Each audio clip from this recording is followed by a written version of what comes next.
হেই, শুনতে কি পাও? ভাইকে শুনতে পাও?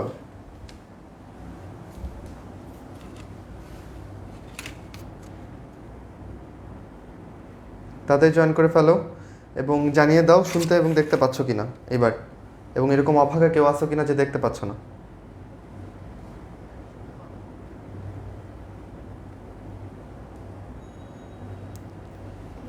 আগের বার যারা সমস্যাতে পড়েছিলে তাদের সমস্যাটা এখন সলভ হয়েছে কিনা এটা একটু বলো, যে ভাই আমি আগের বার দেখতে পাইনি এখন পাচ্ছি, তাহলে আমরা নিশ্চিন্ত হব।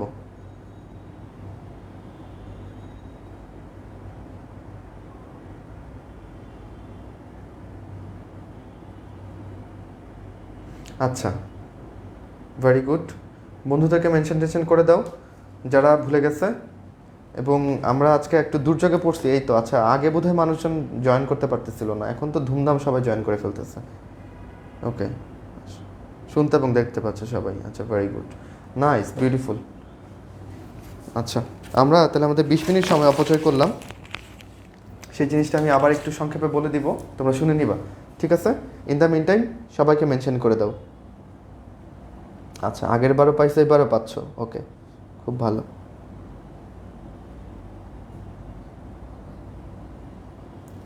তোমাদের তো সামনে এইচএসসি, তাই না? আমি একটু আমার এইচএসসি রেজাল্টের গল্প বলি তোমরা আসতে আসতে।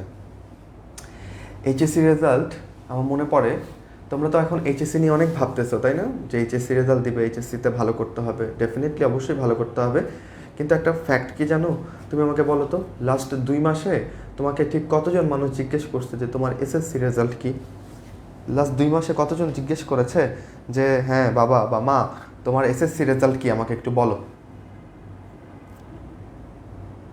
আগের লাইফে কী কী পড়াইছেন ভাইয়া? কিছু পড়াই নেই, কেমন টেনশনে কোনো কারণে। আমরা স্টার্ট একদম শুরু থেকে শুরু করব, টেনশনে কিছু নেই। আচ্ছা, কেউ কি জিজ্ঞেস করছে তোমাকে এই বিগত 2 মাসে যে এসএসসি রেজাল্ট কি? করে নাই আই গেস, বা করলেও হয়তো বা খুব ফর্মের কোনো বা কোনো ফর্মে বা এমনিতে আগ্রহ নিয়ে ছেলেটার এসএসসি রেজাল্ট কি একটু জানি, কেমন করেছিল একটু জানি, এইটা ভেবে কিন্তু কেউ তোমাকে এটা জিজ্ঞেস করে নাই। তো সত্যি কথা বলতে তুমি কিন্তু এসএসসির আগে খুব বেশি প্যানিক ছিলা, অনেক চেষ্টা করছো ভালো যেন একটা রেজাল্ট হয়, এবং অনেক ভালো করে তুমি এসএসসিতে এ প্লাস পেয়েছো বা গোল্ডেন এ প্লাস পেয়েছো, কিন্তু মানুষ এটা আর তোমাকে জিজ্ঞেস করছে না, তাই না? জেএসসির কথা তো বাদই দিলাম, আর পিএসসি যে দিছো এটা তো মানুষ ভুলেই গেছে যে পিএসসি বলে একটা পরীক্ষা ছিল, তাই না? এইচএসসির রেজাল্ট যখন হবে তখন তো তোমরা মেডিকেল কোচিংয়ে কোচিং করবা, আমাদের আমাদের বন্দি পাঠশালা এখানে তোমরা টার্গেট টিএমসিতে যুক্ত থাকবা। সেদিন আমাদের শিডিউল ক্লাস টাস ওইগুলো বাদ থাকবে, অফ থাকবে। হ্যাঁ, ওই দিন তোমাদেরকে রেজাল্ট উপভোগ করার জন্য দেওয়া হবে। দেখবে সেদিন তোমার বাসায় একটু আনন্দ উল্লাস হতে পারে যে হ্যাঁ ছেলেটা ভালো করছে বা এটা সেটা, কিন্তু তার 1 সপ্তাহ বাদেও আর মানুষজন তোমার কাছে জানতে চাইবে না এই তোমার এইচএসসি রেজাল্ট কি, বুঝছো? 2 মাস পরে আর তো জিজ্ঞেস করবেই না। যেমন আমাকে যদি বলো ভাই আপনার 5 বছরে কয়জন জিজ্ঞেস করছে এইচএসসি রেজাল্ট কি, আমি বলবো আমার মনে নাই, বোধহয় কেউ জিজ্ঞেস করে নাই। কিন্তু আজন্ম তোমাকে জিজ্ঞেস করে যাবে তুমি কি করো, তুমি কোথায় পড়ো, এইটা তোমাকে আজন্ম জিজ্ঞেস করে যাবে। আমি তোমাকে অ্যাডমিশনের প্রয়োজনীয়তাটুকু বুঝাচ্ছি যে আসলে অ্যাডমিশনের দিকে আমাদের এখন ফোকাস থাকার সময় চলে আসছে, বুঝছো? অ্যাডমিশনে ফোকাস থাকতে হবে।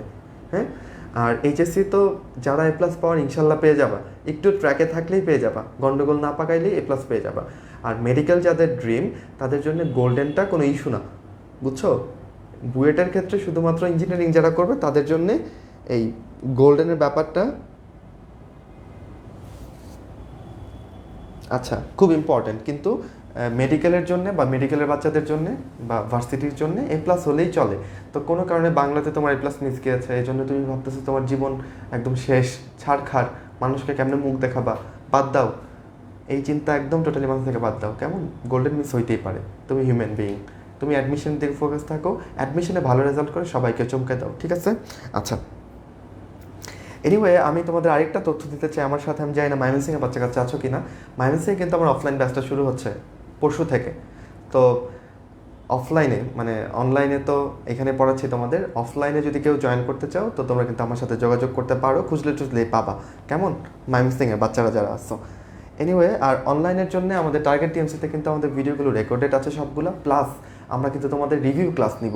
মানে ধরো তুমি 1 সপ্তাহ ফিজিক্স পড়লা বা 3টা 4টা ফিজিক্সের চ্যাপ্টার শেষ করলা, আমরা ওইগুলো অফলাইনে তো তোমাকে ডিটেলসে পড়িয়েছি, প্লাস তোমাদের সমস্যা জমবে, তার উপর কিছু ইম্পর্টেন্ট ব্যাপার আছে যেগুলো আবার অন্যভাবে তোমাদেরকে পড়িয়ে দিলে তোমাদের কাজে লাগতে পারে। আমরা কিন্তু ওইভাবে তোমাদের উইকলি একটা লাইভ ক্লাসের ব্যবস্থা করব বলে আমরা ভেবেছি। হ্যাঁ, তাহলে একসাথে রেকর্ডেড ক্লাস তোমাকে দিচ্ছি, যেটা সদ্য রেকর্ড করা। তুমি যে বইয়ের এডিশন পড়বা ওই তথ্যই, এইটা পুরোনো আমলের রেকর্ড না, ঠিক আছে? এটা সদ্য রেকর্ড করা।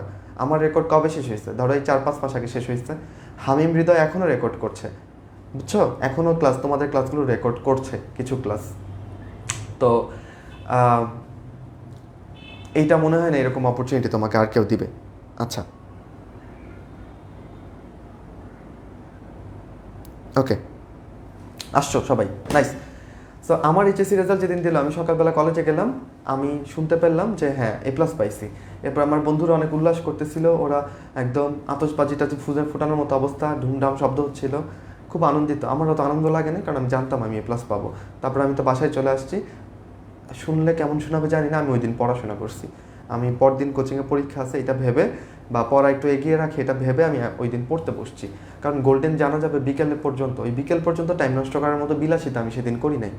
আমি ওই দিন পড়েছি, শুনতে একটু কেমন শোনা গেলে পড়েছি। এবং সন্ধ্যাবেলা আমার, বিকেলবেলা আমার বন্ধু ফোন দিয়ে বলছে যে দোস্ত আমিও গোল্ডেন পাইছি, তুইও পাইছিস, তো পেছনে আরেকজন বন্ধু ও পাইছে।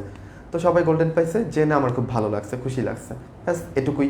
আমার বাসায় আমি একটা মিষ্টিও আনতে দেইনি। আমার মা বলছে যে হ্যাঁ সবাইকে একটু মিষ্টি মিষ্টি খাওয়াই। আমি বলছি না, কোনো দরকার নেই, আমরা যেদিন ভালো রেজাল্ট করবো, আমি যখন মেডিকেলে চান্স পাবো তখন একবারে খাওয়াবা, এইটাকে আমরা সেলিব্রেট করতে চাই না, এই রেজাল্টটাকে, বুঝতে পারছো?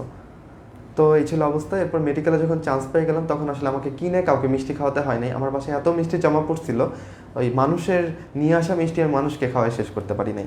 ওকে, আমরা শুরু করতেছি। আসো আসো, এইটা আমি এতক্ষণ কি বলছি জানো? যে তখন আমরা 3 রকমের গতির মধ্যে পার্থক্য করেছি। দোলন গতি কি, স্পন্দন গতি কি? দোলন আর স্পন্দন গতি তো সেম জিনিস। পর্যাবৃত্ত গতি কি, দোলন গতি কি, আর সরল চলিত স্পন্দন গতি কি? আবার একটু বলি, পর্যাবৃত্ত গতিটা খুব সিম্পল, একটা মাত্র শর্ত, একটা বিন্দু আছে নীল রঙের বিন্দু, এটাকে যে কোনো দিক থেকে নির্দিষ্ট সময় পর পর অতিক্রম করলেই তাকে কি বলে? পর্যাবৃত্ত গতি। তাহলে এরকম সংজ্ঞা তুলে দিয়ে তোমায় বলতে পারে এটাকে কি বলে, তখন তুমি এটাকে পর্যাবৃত্ত গতি বলবা। দোলন গতির সংজ্ঞাটা কিরকম? দোলন গতি এক ধরনের পর্যাবৃত্ত গতি, কিন্তু সব পর্যাবৃত্ত গতিকে তুমি দোলন গতি বলবা না। কাদেরকে বলবা? যেসব পর্যাবৃত্তিক গতি এই শর্তটা মানবে। ভাই কোন শর্ত? একটা বিন্দুকে গতিপথের অর্ধেক সময় এক দিক থেকে, বাকি অর্ধেক সময় আরেক দিক থেকে যদি অতিক্রম করে, সেটাকে আমরা পর্যাবৃত্তিক গতি বলতেছি। সরি, সেটাকে আমরা দোলন বা স্পন্দন গতি বলতেছি। আচ্ছা, তাহলে নতুন একটা শর্ত অ্যাড হলো, তাই তো? এবার এই দুইটা শর্তই মানতে হবে। সরল ছন্দিত হতে গেলে তাকে পর্যাবৃত্তিক গতিও হতে হবে, স্পন্দন গতিও হতে হবে, প্লাস তার যদি আরেকটা বৈশিষ্ট্য থাকে তখনই তাকে আমরা সরল ছন্দিত স্পন্দন গতি বলবো। বৈশিষ্ট্যটা হচ্ছে এরকম, f=−x, এবং এই গতিটা সাধারণত কি হয়? সরল রৈখিক গতি হয়। কিন্তু আমাদের পর্যাবৃত্তিক গতি হতে পারে কীরকম? সরল রৈখিক হতে পারে, বৃত্তাকার হতে পারে, উপবৃত্তাকার হতে পারে, বিভিন্ন রকম হতে পারে। কিন্তু সরল ছন্দিত স্পন্দন গতি সবসময় কেমন হবে? সরল রৈখিক হবে। আচ্ছা, কিভাবে ভাই একটু বলেন? এই যে এখানে আমরা ছবি এঁকে দেখিয়েছি, আমরা বলেছি এটা একটা সরল দোলক, এটা তার সাম্যাবস্থান, সাম্যাবস্থানে তার সরণ হচ্ছে 0। যখন তার এদিকে সরণ হয়, তার সরণ বাড়তে থাকে, একই সরণ বাড়তেছে, তাহলে কোন দিকে? এদিকে। তখন অপোজিট সাইড থেকে একটা প্রত্যায়নী বল কাজ করে, সেটা এই ববটাকে আটকাইতে চায়, এবং এই বিস্তার, সর্বোচ্চ বিস্তার হচ্ছে এইটা। এই বিন্দুতে এসে তার সরণ সর্বোচ্চ হয়, সেটাকে আমরা বিস্তার বলতেছি।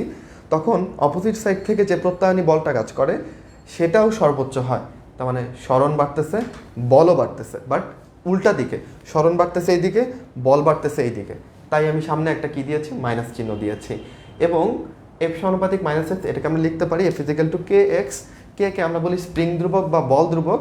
এটার একক দাঁড়ায় হচ্ছে নিউটন পার মিটার। লাস্ট প্রশ্নে আমি জিজ্ঞেস করেছিলাম নিউটন পার মিটার আর কার একক? বল ধ্রুবক ছাড়া আর কোন রাশিটার একক হচ্ছে নিউটন পার মিটার? অনেকে বলে ফেলছিল যে ভাই পৃষ্ঠটানের সমীকরণটা কিরকম ছিল? T=F/L, মনে করে দেখো, তাই না? এফ এর একক নিউটন, এল এর একক মিটার, পৃষ্ঠটানের এককও নিউটন পার মিটার। আচ্ছা, যারা উত্তর দিয়েছিলে তারা খুব ভালো করেছিলে। ওকে ভাইয়া, কোন মেডিকেলে পড়েন? আমি পড়ি ঢাকা মেডিকেল কলেজে। পড়ি কিনা এখন বললে তো হবে না, পড়া তো শেষ। আচ্ছা, ওকে। সাউন্ড কম কেন? তোমার মোবাইল সাউন্ড বাড়াও। আচ্ছা, শেষ, এটুকু শেষ, এটুকু ডান। ওকে, এরপর আমরা কোথায় যাব? আচ্ছা, এরপর আমরা এইখানে আমাদের কিছু সিম্পল সিম্পল কথা আছে, কিছু সূত্র লিখতেছি, বলো এগুলো তোমরা পারো না। T is equal to 2 pi, sorry T is equal to, বলো omega is equal to 2 pi by T. এই ওমেগাকে আমরা কি বলি? কৌণিক বেগ বলি। আর এই চ্যাপ্টারে আমরা বলছি কৌণিক কম্পাঙ্ক। তাহলে পরীক্ষাতে আসতে পারে কৌণিক কম্পাঙ্কের একক কি? তখন তুমি বলবা কি? রেডিয়ান পার সেকেন্ড, তাই না? এবং এইরকম ছোটো ছোটো অঙ্ক দিয়ে, মানে সূত্র দিয়ে অঙ্ক থাকতে পারে। তোমাকে কৌণিক কম্পাঙ্ক দেওয়া আছে, তোমাকে বললো দোলনকাল বের করতে, তখন তোমাকে বের করতে হবে। আবার ধরো তোমাকে বললো যে দোলনকাল হচ্ছে 2 সেকেন্ড, তাহলে কম্পাঙ্ক কত? এফ কত? তুমি বলো ভাই 1/t, মানে 0.5 হার্টজ। এটা কার কম্পাঙ্ক রে? এটা একটা সেকেন্ড দোলকের কম্পাঙ্ক, তাই না? সেকেন্ড দোলকের দোলনকাল কত? 2 সেকেন্ড। আচ্ছা, সেকেন্ড দোলকের ক্ষেত্রে তাহলে কম্পাঙ্ক দাঁড়ায় 0.5 হার্টজ। তাহলে এই তথ্যগুলো তুমি জেনে রাখবা। সেকেন্ড দোলকের কম্পাঙ্ক কি আমরা শুনতে পারবো? সেকেন্ড দোলক এখানে দোল খাচ্ছে, আমরা কি তার শব্দটা শুনতে পারবো? উত্তর হচ্ছে না ভাইয়া, পারবো না। ভাই কেন পারবো না? কারণ আমাদের শ্রাব্যতার সীমা হচ্ছে 20 থেকে 20,000 হার্টজ, তাই না? কিন্তু আমাদের সেকেন্ড দোলকের কম্পাঙ্ক কত? 0.5 হার্টজ। আমাদের শ্রাব্যতার সীমার মধ্যে এটা পড়ে নাই, তাই আমরা এটাকে শুনতে পারবো না। অন্যান্য প্রাণী শুনতে পারে। সেকেন্ড দোলক দোল খাইলে যে শব্দটুকু হয় সেটা আমাদের কান শুনতে পারবে না, কারণ এটা অনেক কম কম্পাঙ্কের বিশিষ্টে। আমাকে বলো ছেলেরা, তোমাদের কণ্ঠের কম্পাঙ্ক বেশি নাকি মেয়েদের কণ্ঠের কম্পাঙ্ক বেশি? কারা বেশি কম্পাঙ্কের মালিক বলো?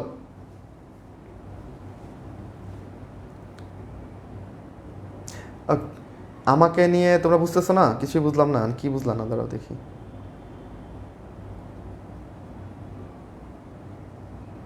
ভাই প্রত্যায়নী বল কি? প্রত্যায়নী বল হচ্ছে যে সরলছন্দিত গতির ক্ষেত্রে বলের অপোজিট থেকে, স্বর্ণের অপোজিট থেকে একটা বল ফিল করে, এটাকে আমরা বলি প্রত্যায়নী বল। দেখো এখানে একটা বল, কল্পিত একটা বল, হ্যাঁ, এটা দৃশ্যমান বল না যে কে দিচ্ছে। আচ্ছা, এই বলটা যদি না থাকতো, এই পাশ থেকে যদি একটা বল কাজ না করতো, তাহলে তো আমাদের এই ববটা ঘুরতেই থাকতো। কিন্তু ও তো এই পর্যন্ত যে থেমে যাচ্ছে, থেমে একটা ইউটার্ন নিয়ে আবার উল্টা পথে যাত্রা শুরু করতেছে, তার মানে এখানে ডেফিনেটলি একটা বল কাজ করতেছে যেটা ওকে ঘুরিয়ে দিচ্ছে। সেটা কি আমরা প্রত্যায়নী বল বলতেছি। কেমন? ওকে, কোথায় ছিলাম আমরা? তোমরা দেখি তোমাদের মতো গল্প করতেছো নাকি? আচ্ছা, না লিখছো। এই ছেলেরা বলতেছে ছেলেদের কথা, মেয়েরা বলতেছে মেয়েদের কথা। সবাই বেশি চায় না, মেয়েদের গলার কম্পাঙ্ক বেশি। কেমন? মেয়েদের গলার কম্পাঙ্ক বেশি, যেটা অনেক তীক্ষ্ণ সেটার কম্পাঙ্ক বেশি। আর যেটা একটু ভোতা বা মোটা টাইপের ছেলেদের গলা, তাই না, ফাটা বাঁশের মতো, সেটা হচ্ছে কম্পাঙ্কটা কেমন বলো? ছেলেদের কম্পাঙ্ক কম। ওকে, চলো তাহলে এইটা পড়লাম আমরা। এই সমীকরণ থেকে অঙ্ক পারবো। আর কি পড়তে হবে আমাদের? আমরা এখন মোস্ট ইম্পর্টেন্ট, এই চ্যাপ্টারের যে মোস্ট ইম্পর্টেন্ট ব্যাপারটা সেটা পড়বো। তোমরা একটু মনোযোগ দাও সরল দোলকের ক্ষেত্রে। আচ্ছা আমাকে বলো, মোস্ট ইম্পর্টেন্ট ব্যাপারে যাচ্ছি, তার আগে আরেকটু আলোচনা করে নিই। আচ্ছা, এটা মনে করো একটা সরল দোলক। এটা সুতার 4টা বৈশিষ্ট্য থাকতে হবে। কি কি বৈশিষ্ট্য থাকবে জানো? এটা সুতাটাকে কেমন হতে হবে জানো?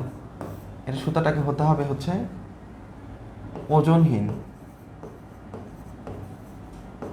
আবার এটাকে হতে হবে নমনীয়, আবার হতে হবে অসম্প্রসারণশীল। অসম্প্রসারণশীল, তাহলে ওজনহীন, নমনীয়, অসম্প্রসারণশীল, এরকম একটা সুতা তোমার লাগবে। আচ্ছা, আর এই যে ববটা, এই যে একটা বব, এটার কীরকম হতে হবে? এটাকে হতে হবে ভারী ও ক্ষুদ্র।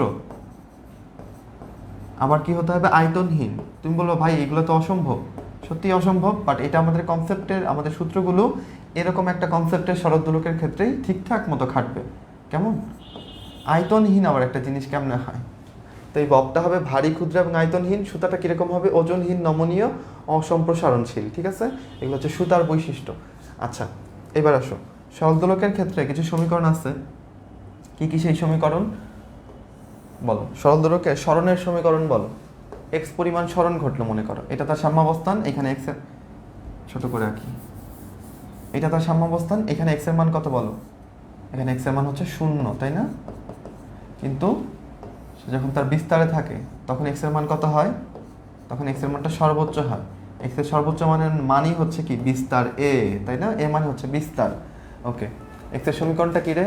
X is equal to a sine omega T, তাই না? A sine omega T. আচ্ছা, আবার ভি এর একটা সমীকরণ পড়ছো না? V is equal to omega root over a square minus x square, এরকম পড়ছো না? আবার ত্বরণ এ ইজ ইকুয়াল টু কি জানো, মাইনাস ওমেগা স্কোয়ার এক্স। আচ্ছা, এই সমীকরণগুলো আমরা মেমোরাইজ করে ফেলবো। এটা কিভাবে আসছে এত কিছু পড়ানোর টাইম আসলে আমাদের নাই, জেনে রাখবো। ওকে, আবার একটু শক্তির সমীকরণটাও দেখতে চাই। ওদের যে কোনো অবস্থানে স্থিতিশক্তির মান আমরা কিভাবে বের করতে পারি, EP is equal to half K x square. I hope এগুলো তোমাদের মুখস্থ, তাই না? এই সমীকরণগুলো আমাদের লাগবে। এটা হচ্ছে বিভব শক্তির সমীকরণ। ওদের গতিশক্তির সমীকরণ কাইনেটিক এনার্জি কী হবে বলো, half K square minus x square, এই হবে, তাই না? এখন যে কোনো অবস্থানে যদি আমি দুইটা শক্তিকে যোগ করি, গতি আর বিভব শক্তি, মোট যান্ত্রিক শক্তি পাবো। মোট যান্ত্রিক শক্তি কত হবে বলো? মোট যান্ত্রিক শক্তি সবসময়ই হবে হাফ কে স্কোয়ার। এই দুইটা যোগ করে হিসাব করে দেখতে পারো, হাফ কে স্কোয়ারই আসবে। কোথায় হাফ কে স্কোয়ার হবে? যে কোনো অবস্থানে। তুমি যদি বলো ভাই এই বিন্দু থেকে এই বিন্দুতে যাওয়ার যে কোনো বিন্দুতে আমি তার মোট যান্ত্রিক শক্তি মাপতে চাই, সব জায়গায় উত্তর হাফ কে স্কোয়ারই আসবে। আচ্ছা, এখন আসো এই সমীকরণগুলোর দিকে তাকিয়ে আমরা কিছু বিচার বিবেচনা করি। সাম্যাবস্থাতে এক্স এর মান শূন্য, ইটস ফাইন। সরণের মান শূন্য, আমরা বেগটা দেখতে চাই। এখানে বেগের অবস্থান কি, বেগের ব্যাপারটা কি হবে? একটু সূত্রে আমরা x is equal two zero বসাই, যেহেতু এই সাম্যাবস্থানে এক্স এর মানটা জিরো। এখানে যদি জিরো বসাও তাহলে বেগ ভি ইজ ইকুয়াল টু কি আসবে বলো তো? এক্স এর মান জিরো, তাহলে কি থাকতেছে? Root over a square, root over আর স্কোয়ারে কাটাকাটি, তাহলে ভি ইজ ইকুয়াল টু কি থাকতেছে? ওমেগা এ থাকতেছে। তুমি জানো কি না এইটাই সর্বোচ্চ বেগের সমীকরণ। শরৎদোলকের সর্বোচ্চ বেগ তাহলে কোথায় থাকতেছে বলো? সর্বোচ্চ বেগ থাকতেছে হচ্ছে সাম্যাবস্থানে, তাই না? তাহলে V max is equal to omega a. আচ্ছা, আমরা একটু দেখি যে ওর সর্বোচ্চ বিস্তার, এইখানে ওর বেগ কত? এইখানে বেগটা যদি হিসেব করো, এক্স এর মান কত বসাবা? এই বিন্দুতে এক্স এর মান এ, তাই তো? তাহলে এক্স এর মান যদি এ বসাও, হিসাব করে দেখো, এ স্কোয়ার মাইনাস স্কোয়ার মানে জিরো হয়ে যাচ্ছে। জিরো দিয়ে গুণ করলে ওমেগাকে জিরোই থাকবে। তাহলে এখানে বেগ ভি ইজ ইকুয়াল টু, ভিটা এখানে কি মিনিমাম কত? জিরো। দেখো আমাকে তুমি যদি বলো ভাই আপনি একটা দৌড় দেন, আপনি বোর্ডটা ছুঁয়ে আবার এই ক্যামেরার কাছে আসবেন, তাহলে আমি দৌড়ে আসলাম, আমি বোর্ড ছুঁলাম, তখন তো আমাকে আবার ইউটার্ন নিতে হবে নাকি? ইউটার্ন নেওয়ার মুহূর্তে আমার বেগ কত হবে? শূন্য হবে না কিছুক্ষণের জন্য? আমি যখন ঘুরবো তখন কিছুক্ষণের জন্য আমার বেগটা শূন্য হবে না? শরৎদোলকের এই ববটার অবস্থাও তো সেম, ওই দিক দিয়ে যাচ্ছে, যেহেতু এখানে যে একটা ইউটার্ন নিয়ে আবার এই পথে আসা শুরু করছে নাকি? তো এই ইউটার্নের পথের এই জায়গাটাতে বেগ কি শূন্য হবে না? কিন্তু মাঝবিন্দুতেও কিন্তু থামে না, ও কিন্তু এই যে এরকম করে একবারে চলে যায়, আবার প্রান্তে একটু থেমে চলে যায়, তাই না? মাঝখানে ওর বেগটা সর্বোচ্চ থাকতেছে সাম্যাবস্থানে। আর বিস্তারে কত? সর্বনিম্ন। ত্বরণ কেমন হবে ভাই একটু দেখান দেখি। এক্স এর মান জিরো বসাও তো ত্বরণের সমীকরণে, জিরো বসাইলে দেখো এও জিরো হয়ে যাচ্ছে, তাই না? তাহলে সাম্যাবস্থানে ত্বরণ শূন্য, কিন্তু সর্বোচ্চ অবস্থানে ত্বরণের মানটা কীরকম হবে? ম্যাক্সিমাম হবে, এবং সেটা কত? Minus omega square. বলো তোমরা এখানে এক্সের জায়গায় কি বসাবা? এ বসাবা, এ, কারণ এখানে এক্স ইকুয়াল টু এ। তাহলে এটি হচ্ছে সর্বোচ্চ ত্বরণের মান। আচ্ছা, একটু শক্তি হিসেব করে দেখান তো ভাই। সাম্যাবস্থানে যদি আমরা শক্তি হিসেব করি, কোন শক্তি হিসেব করব? তার বিভব শক্তি হিসেব করব। তাহলে বিভব শক্তির এক্স এর মানটা শূন্য বসাও, শূন্য বসালে পুরো বিভব শক্তি কি হয়ে যাবে? শূন্য হয়ে যাবে। তাহলে সাম্যাবস্থায় তার কোনো স্মরণ নাই, স্মরণ না হলে তার কোনো বিভব শক্তিও নাই। আচ্ছা, এইখানে তাহলে ভাই বিভব শক্তিটা কীরকম হবে? এখানে যেহেতু তার স্মরণ সর্বোচ্চ, তার বিভব শক্তি এখানে সর্বোচ্চ হবে। সর্বোচ্চ বিভব শক্তির মান কত বলো তো? মোট যান্ত্রিক শক্তির মানই হবে সর্বোচ্চ বিভব শক্তির মান, হাফ কে স্কোয়ার, তাই না? এই যে এই সমীকরণ এক্সের জায়গায় তুমি এ বসায় দাও, তাহলে তো হাফ কে স্কোয়ারই আসতেছে। আচ্ছা, গতিশক্তিটা একটু হিসেব করেন তো ভাইয়া। গতিশক্তি ইকে, এক্সের মানটা জিরো বসাবো এই সমীকরণে, গতিশক্তির সমীকরণে বসাইলে দেখো এখানে কি আসতেছে? এক্সের মান তো জিরো, এখানে সব EK is equal to half K square আসতেছে। তুমি জানো এটা সর্বোচ্চ গতিশক্তির মান, সর্বোচ্চ এটা মোট যান্ত্রিক শক্তির মানের সমান। সুতরাং এইটাই হচ্ছে আমাদের ম্যাক্সিমাম কাইনেটিক এনার্জি, যেটা আমরা কোথায় পাচ্ছি? যেটা আমরা পাচ্ছি সাম্যাবস্থানে। আবার এইখানে একটু গতিশক্তিটা দেখেন তো ভাই। এইখানে এক্স এর মানটা এ বসাও, এ যদি বসাও তাহলে স্কোয়ার মাইনাস স্কোয়ার জিরো হয়ে যাচ্ছে, সুতরাং এখানে গতিশক্তি শূন্য। এটা তুমি নর্মালি চিন্তা করতে পারো, যেখানে বেগ শূন্য সেখানে গতিশক্তি থাকার কোনো প্রশ্নই আসে না, তাই না? তাই এই সব কিছু কিসে? বিস্তারে। আর এই সব কিছু কিসে? সাম্যাবস্থানে। তাই বিস্তারে যেহেতু বেগ শূন্য, সুতরাং এখানে গতিশক্তিও শূন্য। এখন ভাই আমার না এত কিছু মনে থাকে না, এখন তো বুঝলাম, আপনি পড়াইলেন বুঝতে পারছি, কিন্তু আমি পরীক্ষাতে না ভুল করে ফেলি। এখন এইটার জন্য কি করা যায়? এটার জন্য কি করা যায়? এটার জন্য তুমি যেটা করতে পারো সেটা হচ্ছে, আমি তোমাকে বুঝাই বলতেছি। তুমি একটা নেমোনিক মনে রাখতে পারো। কি মনে রাখবা? আমি তো তোমাদেরকে নিউটনীয় বলবিদ্যা পড়াইনি, তাই না? নিউটনীয় বলবিদ্যাতে তুমি দেখবা যে টানা বল কি কি আছে। আচ্ছা নেমনিক, আসলে নেমনিকটা পরে বলতেছি। টানা বলকে আমরা মনে রাখতাম হচ্ছে ঘষেটি দিয়ে, বুঝছো? ঘষেটি, ঘষেটির ঘতে ছিল ঘর্ষণ, দন্তস্বতে ছিল সান্দ্র বল, এটা আজকের পড়া না তো বলতেছি। অথবা সংঘর্ষের ফলে সৃষ্ট বল, সংঘর্ষের ফলে সৃষ্ট বল। এবং টতে ছিল হচ্ছে, সরি টানা বল মানে স্পর্শ বল, স্পর্শ বলের যে সংজ্ঞা ছিল টতে ছিল টানা বল। এটা হচ্ছে নিউটনীয় বলবিদ্যা শুরুতেই পাবা যে স্পর্শ বল কি কি আছে, ঘর্ষণ বল, সান্দ্র বল, সংঘর্ষ বল, সৃষ্ট বল, টানা বল। ওইখানে আমরা ঘষেটি নেমনিকটা ব্যবহার করেছি। আর আজকের এই চ্যাপ্টারে আমরা বেগম নেমনিকটা ব্যবহার করব। বে দিয়ে হচ্ছে বেগ, আর গ দিয়ে হচ্ছে গতিশক্তি, ঠিক আছে? তাহলে বেগ আর গতিশক্তি কোথায় বেশি? মধ্যবর্তী অবস্থানে বেশি, মধ্যবর্তী স্থানে বেশি। বেগ এবং গতিশক্তি মধ্যবর্তী স্থানে বেশি, মানে সাম্যাবস্থাতে বেশি, তাই তো? আর বাকি সব দেখো সাম্যাবস্থাতে কম, সব মিনিমাম। সরণ মিনিমাম, শূন্য এখানে, তাই না? ত্বরণ এটাও মিনিমাম, শূন্য। বিভব শক্তি এটাও মিনিমাম। শুধু বেশি কোনটা কোনটা? বেগ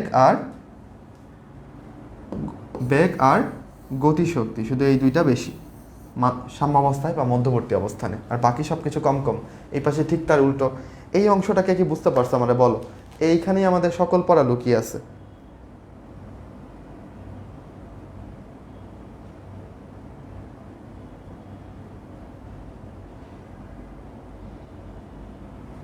বলো এটা বুঝছো কিনা? এই অংশটা,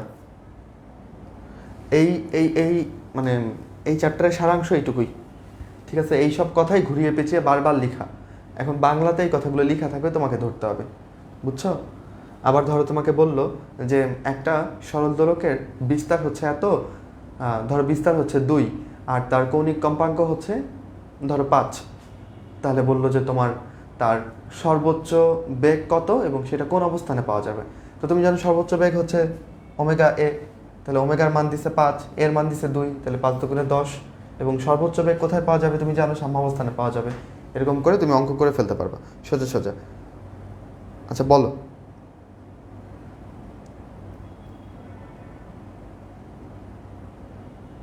এইটা বুঝো নাই? এই যে সূত্রগুলো সব লিখে নিছি, কিন্তু এইগুলো তোমার মেমোরাইজ করার দায়িত্ব ছিল এই 2 বছরে। আই হোপ তোমরা করে ফেলছো। এখন এটা কোনটা কোত্থেকে আসছে এটা আমরা দেখাইতে পারতেছি না মেডিকেলের ক্লাসে, বাট এটা সত্য সমীকরণ, ঠিক আছে? এখন আমরা সাম্যাবস্থানে সরণকে শূন্য ধরি, এরপর সাম্যাবস্থান থেকে যত দূরে যায় সরণ বাড়তে থাকে, বাড়তে বাড়তে সর্বোচ্চ যে অবস্থানে গেল, এই যে অবস্থানটা, এটাকে আমরা বিস্তার নামে ডাকছি। বিস্তারকে আমরা এ দিয়ে প্রকাশ করি। এবার এক্স এর মান এ বসিয়ে আমরা এই পাশের সমীকরণগুলো পাই। এই যে বিভিন্ন সমীকরণে এক্স এর মান এ বসিয়ে আমরা এইগুলো পাই, এক্স এর মান 0 বসিয়ে আমরা এইগুলো পাই, বুঝছো? তাহলে বেগ কোথায় সর্বোচ্চ? সাম্যাবস্থানে, এইটা মাথায় রাখতে হবে। গতিশক্তি কোথায় সর্বোচ্চ? সাম্যাবস্থানে। আর সরণ, ত্বরণ এবং বিভব শক্তি সর্বোচ্চ হচ্ছে বিস্তারে। এই ব্যাপারগুলো মনে রাখতে হবে, আর সমীকরণগুলো মনে রাখতে হবে।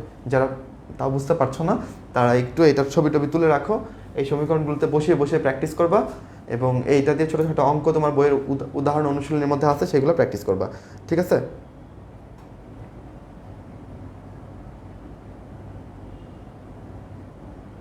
ঘষিটির টতে যেন কি টানা বল। আচ্ছা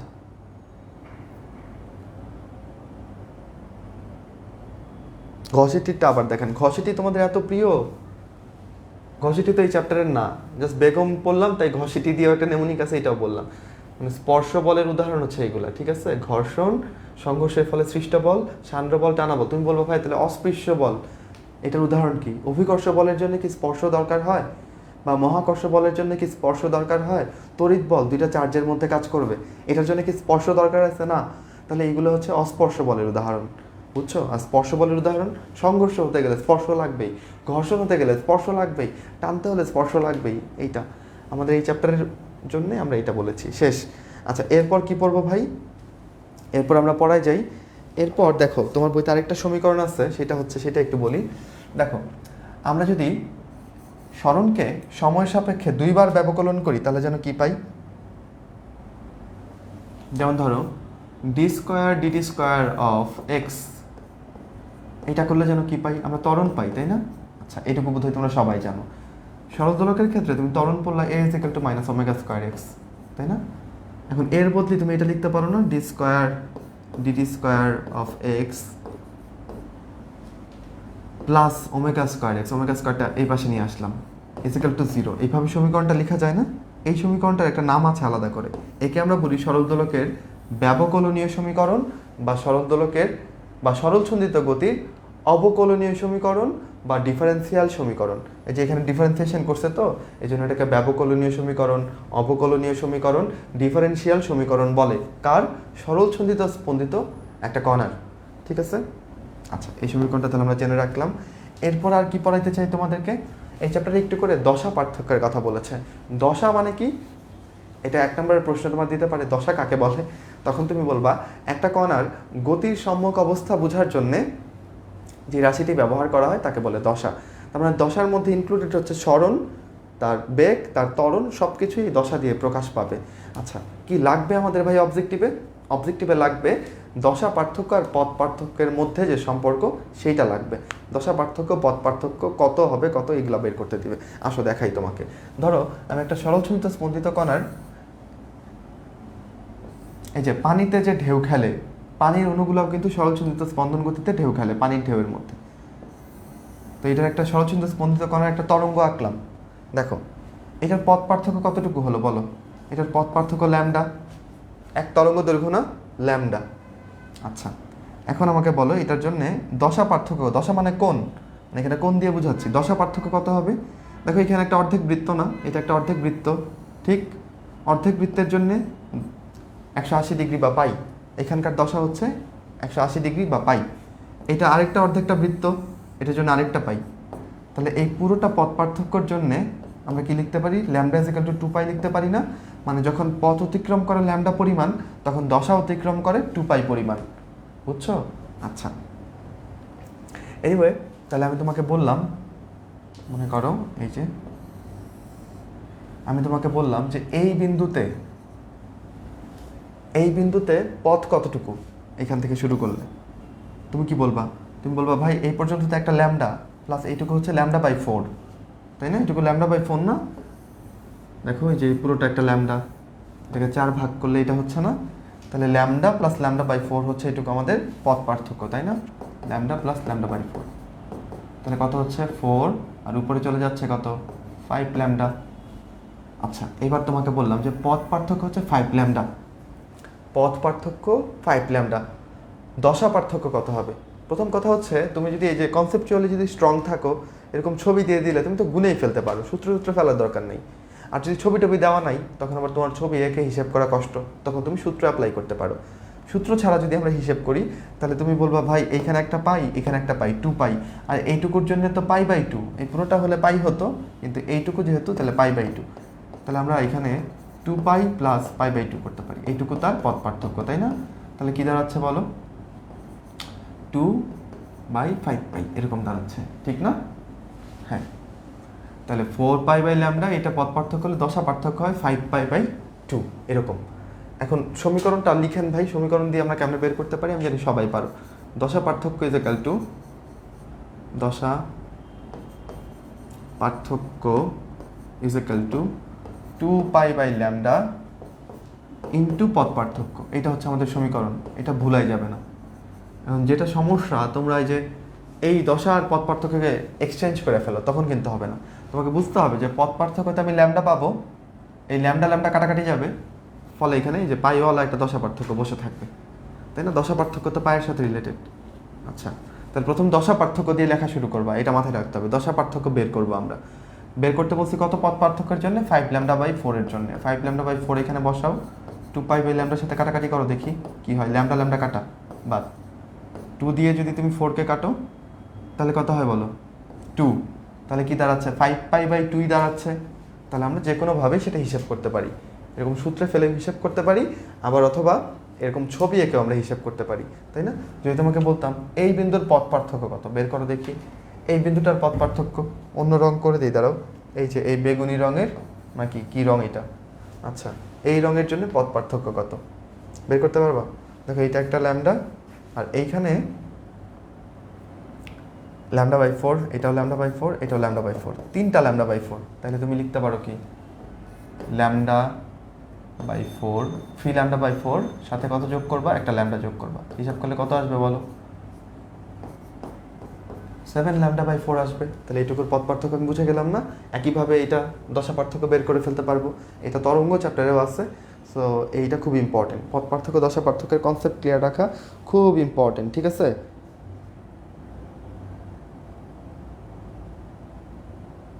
হ্যাঁ, তোমরা বলতেছো, এই যে কে যেন বলছে, মনে হচ্ছে যে আজকে বৃষ্টি হয়েছে, বৃষ্টি হয়েছে বলে তোমরা আসো নাই। আর তোমরা না আসলে আমাদের উদ্দীপনাও কম থাকে, মোটিভেশন কম থাকে, বুঝছো? তোমরা যখন থাকো তখন আমাদের মোটিভেশন অনেক হাই থাকে। আচ্ছা, আজকে মানুষজন কম, এই জন্য ভাইয়ার মোটিভেশন কম। আচ্ছা, ওকে, মোটিভেশন যেমনই থাকুক, আমরা পড়া বুঝতে পারলেই হচ্ছে, তাই না? তাহলে এইটা আমাদের ইম্পর্টেন্ট, দশা পার্থক্য পথ পার্থক্যের হিসেবটা কিন্তু চলে গেল। আচ্ছা, আমরা আবার কোথায় ফিরে আসব? আমরা তো এগুলো শেষ করলাম, আমরা একটু সরল দোলকের সূত্রাবলীতে ফিরে আসি। কেমন? সরল দোলকের কয়টা সূত্র আছে জানো? 4টা সূত্র আছে, ঠিক আছে? ওকে,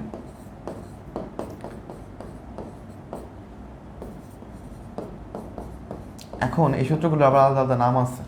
প্রথম সূত্রকে কি বলি জানো? প্রথম সূত্রকে বলি সমকাল সূত্র, হ্যাঁ। দ্বিতীয় সূত্রকে কি বলি? দৈর্ঘ্যের সূত্র। তাহলে কিভাবে মনে রাখা যায় ভাই? পরীক্ষাতে যদি আসে দ্বিতীয় সূত্র নিচের কোনটা, তুমি কি সমকাল সূত্র দাগাই দিয়ে আসবা? না, তুমি দৈর্ঘ্যের সূত্রই দাগাবা। কিভাবে ভাই? এই যে দৈর্ঘ্যের মধ্যে একটা দ আছে, দেখো, দ্বিতীয়তেও একটা দ আছে, তাই না? দ্বিতীয় বাংলা বানান লিখলে কি এরকম করে না? তাহলে দ্বিতীয়তে দ আছে, দৈর্ঘ্যে দ আছে। তৃতীয় সূত্র, তৃতীয়তে একটা ত আছে, তাই এটার নাম হচ্ছে ত্বরণের সূত্র, তাই আমরা আর ভুল করব না। তৃতীয় সূত্রের অন্য নাম কি রে? ত্বরণের সূত্র। চতুর্থ সূত্রের নাম কি? ভরের সূত্র। এখন বলো এই সূত্রগুলোর মধ্যে কি কথা বলছে? আচ্ছা, আর দ্বিতীয় সূত্র, প্রথম সূত্রের নাম হচ্ছে সমকাল সূত্র। সূত্রগুলোর নাম আমরা শিখে ফেললাম, কোনটা কয় নাম্বার সূত্র সেটাও আমরা ভুল করব না। সমকাল সূত্রে কি বলছে জানো? একটা দোলকের বিস্তার যেমনই হোক না কেন, সেটা সমান সময়ে সমান সংখ্যক দোল দিবে। এই কথার মানে কি? মানে তার একটা দোলন সম্পন্ন করতে সমান সময় লাগবে। ধরো আমি তোমাকে একটা সরল দোলক দিলাম, তুমি চিন্তা করলা যে আমি প্রথমবার যে দোলনকালটা হিসেব করব, তখন বিস্তার ঘটাবো 4 ডিগ্রি। ওকে, তুমি হিসেব করলা, দোলনকাল মনে করো আসছে 3 সেকেন্ড। এবার তুমি ভাবলা আমি বিস্তারটাকে একটু কমাই দেই, 1 ডিগ্রি বিস্তার করি, তাহলে বোধ হয় দোলনকালটা কমে যাবে, অল্প দৌড়াইতে হবে। কিন্তু না, তুমি যদি 1 ডিগ্রি বিস্তারও করো, তখনও তোমার দোলনকাল 3 সেকেন্ডই আসবে। এটাই হচ্ছে সমকাল সূত্র, যে প্রত্যেকটা দোলনকাল সম্পন্ন করতে সমান সময় লাগবে। এটা বিস্তারের উপর ডিপেন্ড করবে না। কৌণিক বিস্তার 4 ডিগ্রির মধ্যে থাকলে সকল দোলনে সমান সময় লাগবে। ডান। দৈর্ঘ্যের সূত্রে যদি আসো, দ্বিতীয় সূত্রের অন্য নাম হচ্ছে দৈর্ঘ্যের সূত্র। এটাতে কি বলছে বলো? টি সমানুপাতিক রুট ওভার এল। এই সূত্রের কথা হচ্ছে এটা, আমি জানি এটা মানে তোমরা বুঝো। এল মানে কার্যকরী দৈর্ঘ্য, তাই না? ত্বরণের সূত্রে কি বলছে? টি সমানুপাতিক রুট ওভার 1/g, অভিকর্ষ ত্বরণের বর্গমূলের ব্যস্তানুপাতিক, তাই না? আচ্ছা, আর ভরের সূত্রে কি বলছে? ভরের সূত্রে ওরা বলছে যে একটা সরল দোলকের ববের ভর কত, বা ববের উপাদান কি, হ্যাঁ, বা ধরো এইসব জিনিসের উপর ডিপেন্ড করে না দোলনকালটা। ববের উপাদান, ববের ভর, ববের আয়তন, এসবের উপর ডিপেন্ড করে না, ঠিক আছে? তো ভরের সূত্র আমরা বুঝে নিলাম।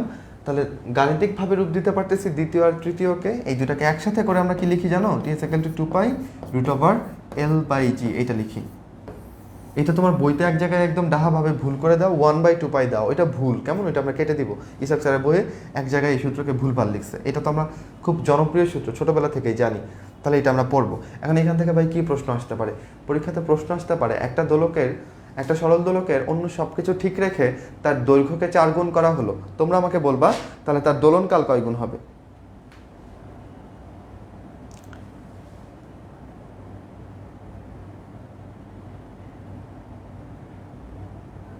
বলতেছো?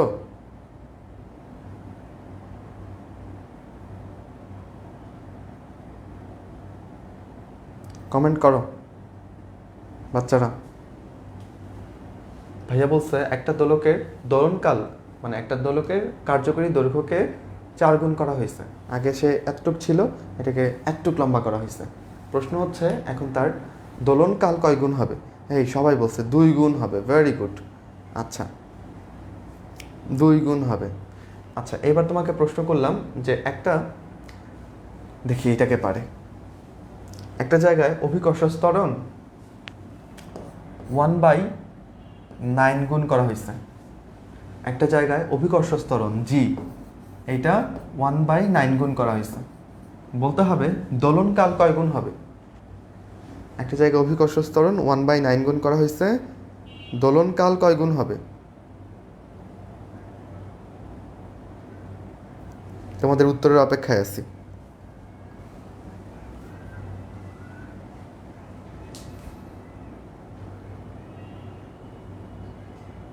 কেউ লিখো।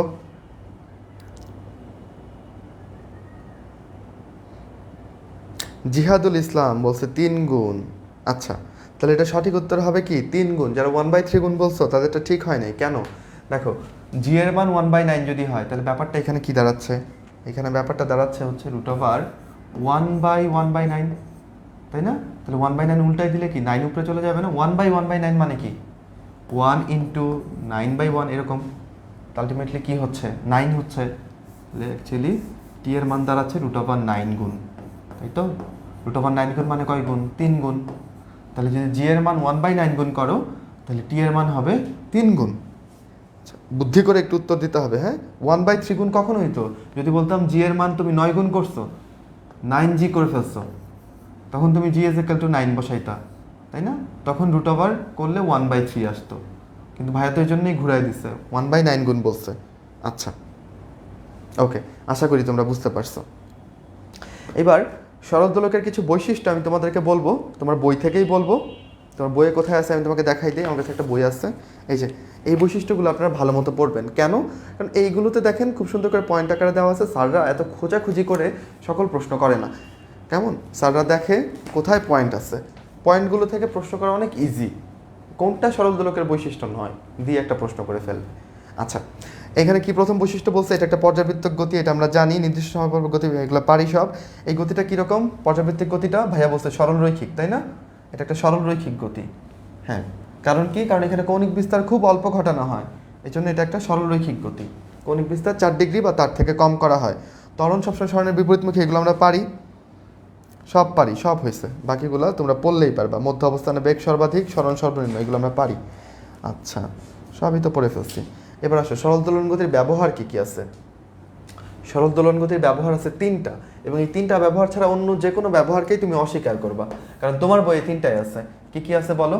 একটা হচ্ছে অভিকর্ষ ত্বরণ জি নির্ণয় করতে পারবা, তাহলে জি নির্ণয় একটা ব্যবহার হচ্ছে জি নির্ণয়, তোমার বইতে লেখা আছে। একটা ব্যবহার কি বলো? পাহাড়ের উচ্চতা নির্ণয়, পাহাড়ের উচ্চতা নির্ণয়। আরেকটা হচ্ছে সময় নির্ণয়।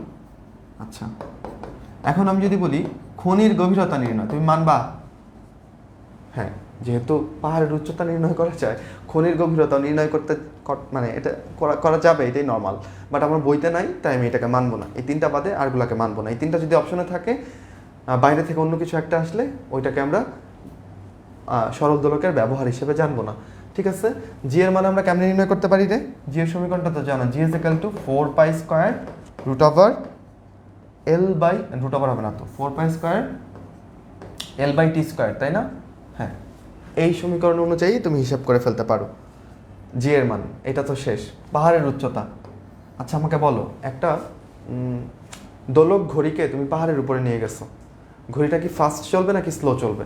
হ্যাঁ, এখন আমাদের সব ইন্টারেক্টিভ কোশ্চেন হবে। যারা পড়া বুঝছো বা যারা ব্যাপারগুলো জানো তারা কমেন্ট করতে থাকো।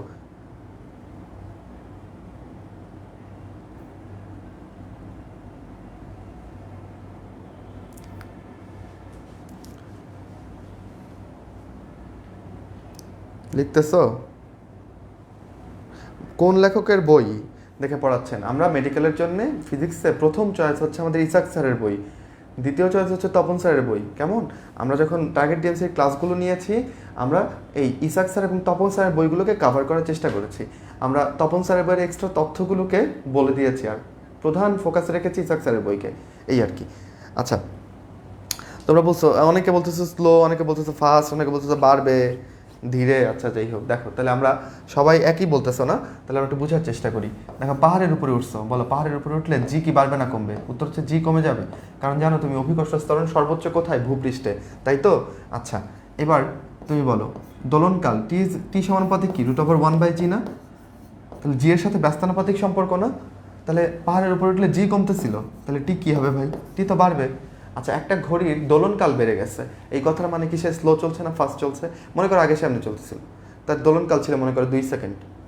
আচ্ছা, এখন সে তার দোলনকাল বেড়ে গেছে, মানে সে এখন 5 সেকেন্ডে মনে করে একটা দোল দিচ্ছে। তার দোলনকাল বেড়ে গেছে যে 5 সেকেন্ডে সে একটা দোল দিচ্ছে। এখন বলো, এখন কি সে স্লো হয়েছে না ফাস্ট হয়েছে? উত্তর হচ্ছে সে স্লো হয়েছে। তাহলে দোলনকাল বেড়ে যাওয়া মানে আসলে কি হওয়া? স্লো হওয়া। আচ্ছা, এখন ভাই একটা ঘড়ি দোলনকাল কমে গেছে, আগে সে 2 সেকেন্ডে দিত, এখন সে ভাই 0.5 সেকেন্ডে দিয়ে ফেলতেছে। তো দোলনকাল কমে যাওয়া মানে সে ফাস্ট হয়ে যাওয়া, বুঝছো? ওকে, এভাবে আমরা পাহাড়ের উচ্চতা নির্ণয় করতে পারি। সময় নির্ণয়ের ক্ষেত্রে আসো, সময় নির্ণয় আমি এক এক করে প্রশ্ন করি, তোমরা জবাব দিতে থাকো, ঠিক আছে? আচ্ছা, তুমি বলো গ্রীষ্মকালে কি অবস্থা হবে? গ্রীষ্মকালে দোলক ঘড়ি স্লো হবে না ফাস্ট হবে? গ্রীষ্মকাল, এইগুলো বুঝে নিতে পারলেই কিন্তু আমরা প্রশ্নে আটকাবো না, মার প্যাচ দিলেও আমরা পেরে ফেলবো। দেখো গ্রীষ্মকালে লিখতে পারতেছো?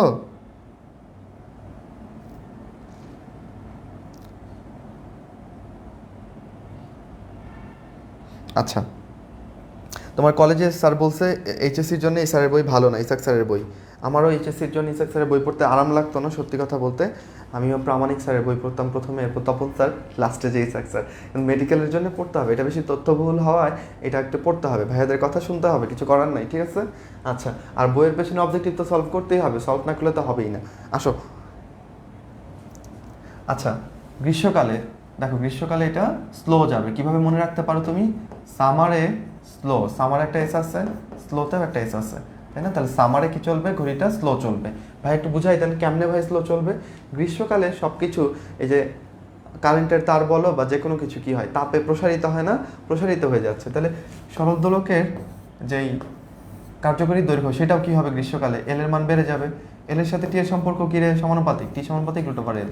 তাহলে এল বাড়লে কি টিও বাড়বে, টি বাড়া মানে কি ঘড়িটা স্লো হয়ে যাওয়া, আমি তোমাকে বুঝাইছি। ওকে, তাহলে সামারে স্লো হবে। শীতকালে কি হবে? উল্টা, শীতকালে ফাস্ট হয়ে যাবে। কেন হবে তোমরা পারো। এবার আমাকে বলো বিষুবে কি হবে? বিষুব অঞ্চলে, বিষুব অঞ্চলে ঘড়ি কি স্লো চলবে না ফাস্ট চলবে? হ্যাঁ, সামারে ফাস্ট চলবে, হয় নাই, সামারে স্লো চলবে।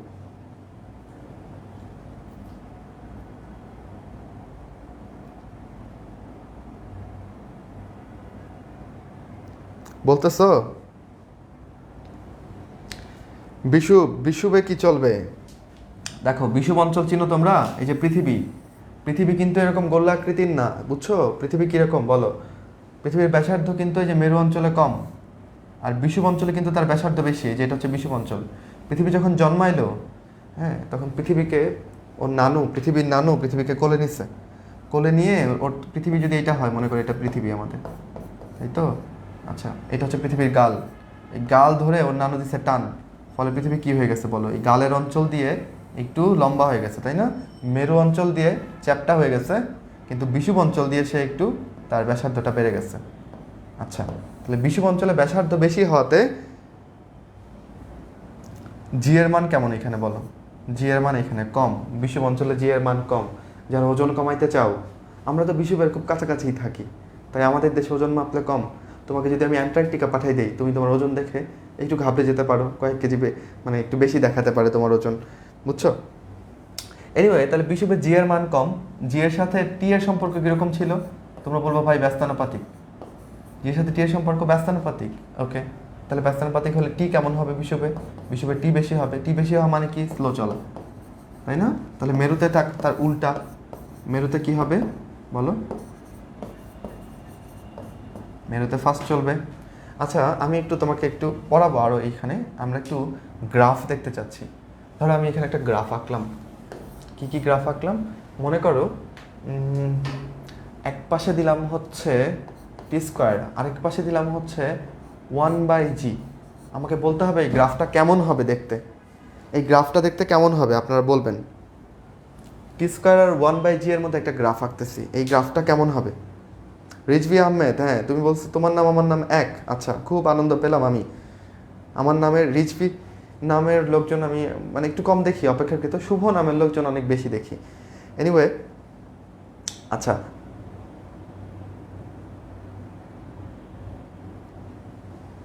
লিখতেছো?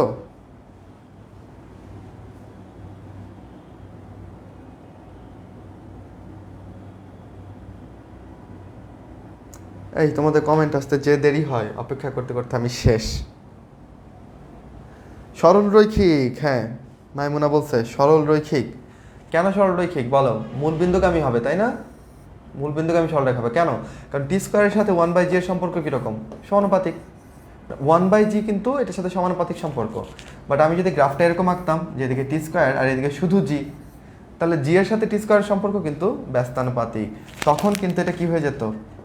রেক্ট্যাঙ্গুলার হাইপারবোলা হয়ে যেত, তাই না? এখন তুমি বলো ভাই রেক্ট্যাঙ্গুলার হাইপারবোলা মানে তো অধিবৃত্ত।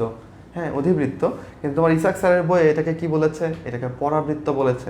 যে টি স্কোয়ার আর জি এর মধ্যে একটা গ্রাফ আঁকলে এটা কি হবে? পরাবৃত্ত হবে। ওকে, এবার এই কনফিউশন দূর করি।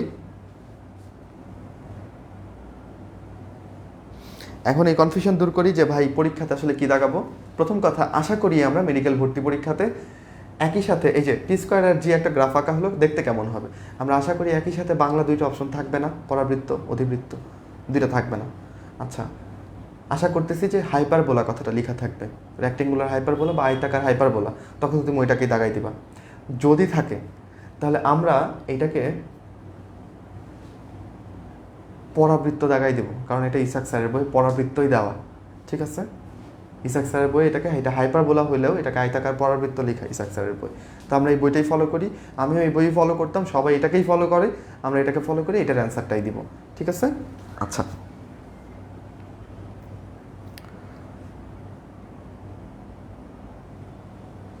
ওকে, এনিওয়ে শেষ, গ্রাফ শেষ তাই না? মোটামুটি গ্রাফ শেষ।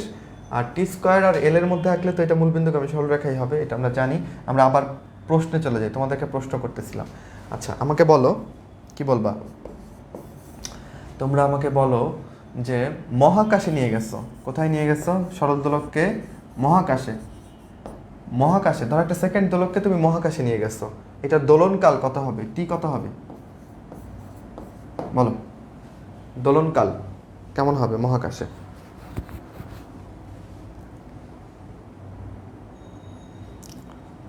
বলছো? ও কালো কালি দিয়ে লিখতে হবে না? ভাইয়া ফার্স্ট যান, এত তাড়া কিসের তোমার? আমরা তো এখানে দুষ্টুমি করতেছি না, পড়াশোনা করতেছি, তাই না? আমি যদি রিক্সা চালক হতাম, তুমি বলতা ভাই ফার্স্ট চালান রিক্সা। রিক্সা চালক না, আমি তো পড়াচ্ছি। তুমি বুঝতে পারলে অনেকে বুঝতে পারবে না হয়তো বা, তাই আমরা ধীরে ধীরে চিন্তা করতে ভালোবাসি, একটু চিন্তা করি না। এখন তো ধর সময় আছে হাতে, তাই না? এরপর তো সময় নেই, তোমাদের সব কিছু যদি তাড়াহুড়া থাকে তাহলে কিন্তু জীবনে বিপদে পড়ে যাবে। আমরা এখন সব কিছুতে অনেক ফাস্ট চাই সব কিছু। এনিওয়ে, মন খারাপ করে না, আসো। মহাকাশে তোমরা বলছো টি অসীম হবে, হ্যাঁ যারা বুদ্ধিমান, কারণ জি এর মান কত মহাকাশে? 0। জি এর মান 0 হলে টি কত হয়ে যাবে? অসীম। আচ্ছা এখন বলো টি অসীম এই কথার মানে কি? তার দোলনকাল অসীম এই কথার মানে হচ্ছে তার একটা দোলন সম্পন্ন করতে আসলে ঠিক কত সময় লাগবে আমরা জানি না, অসীম সময় লাগবে। মানে এখানে যে সে বসে আছে, সে বসে আছে, সে কোনো দোলনই দিচ্ছে না, সুতরাং তার দোলন সম্পন্ন করতে কত সময় লাগবে আমরা জানি না।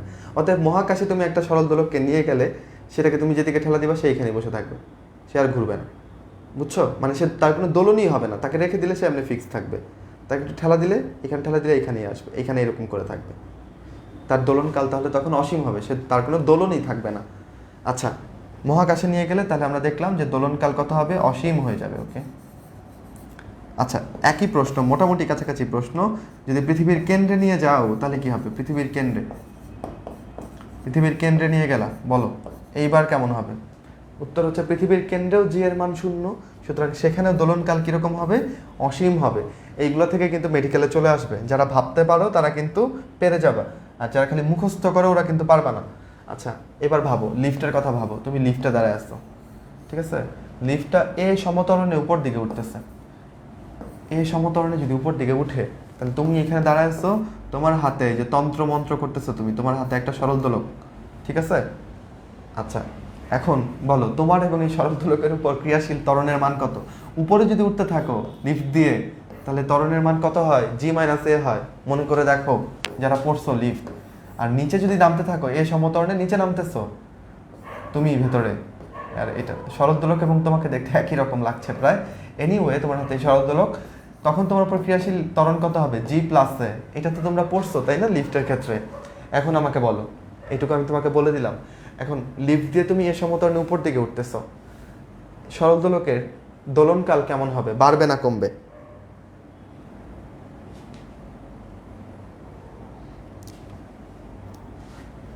অনেকে বলছে একই হবে, কোথায় একই হবে? আচ্ছা, তাহলে উপর দিকে উঠলে জি মাইনাসে, তাই না? তাহলে আসলে আমাদের জি কি হচ্ছে, কমে যাচ্ছে না? এখানে আলটিমেটলি জি এর মান, ত্বরণের মান কি কমে যাচ্ছে? ত্বরণের মান কমে গেলে যেহেতু এর সাথে ব্যস্তানুপাতিক সম্পর্ক টি এর, তাহলে টি এর মান কি হবে, বেড়ে যাবে। তার মানে উপর দিকে উঠতে যদি থাকো লিফটে, তাহলে তার দোলনকাল বেড়ে যাবে, তাই না? লিফটে উপর দিকে উঠতে থাকলে, লিফট যদি উঠতে থাকলে কি হবে বাচ্চারা বলো? উঠতে থাকলে আমাদের দোলনকাল বাড়বে, মানে ঘড়িটা, দোলক ঘড়িটা কীরকম হবে বলো? স্লো চলবে, তাই না? দোলক ঘড়ি স্লো চলবে। আচ্ছা, যদি নামতে থাকে তখন দেখো জি এর মান বেড়ে যাচ্ছে, জি বাড়লে কি হবে, টি কমে যাবে। জি বাড়লে টি কমে যাবে, যেহেতু ব্যস্তানুপাতিক সম্পর্ক। টি কমে যাওয়া মানে কি, ফাস্ট চলা। তাহলে এই সমতলের নিচের দিকে নামতে থাকলে দোলক ঘড়িটা কি হবে, ফাস্ট চলবে। এটা হচ্ছে লিফটের ক্ষেত্রে কল্পনা করে ফেললাম। এবার আমার প্রশ্নের উত্তর দাও।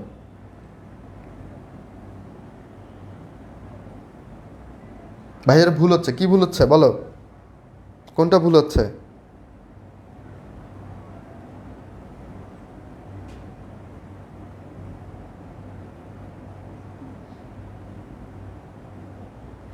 এটা কে আসছে আমাদের এখানে? মেয়েদের ক্রাশ, ছেলেদের নেতা, ওকে বের করে দাও।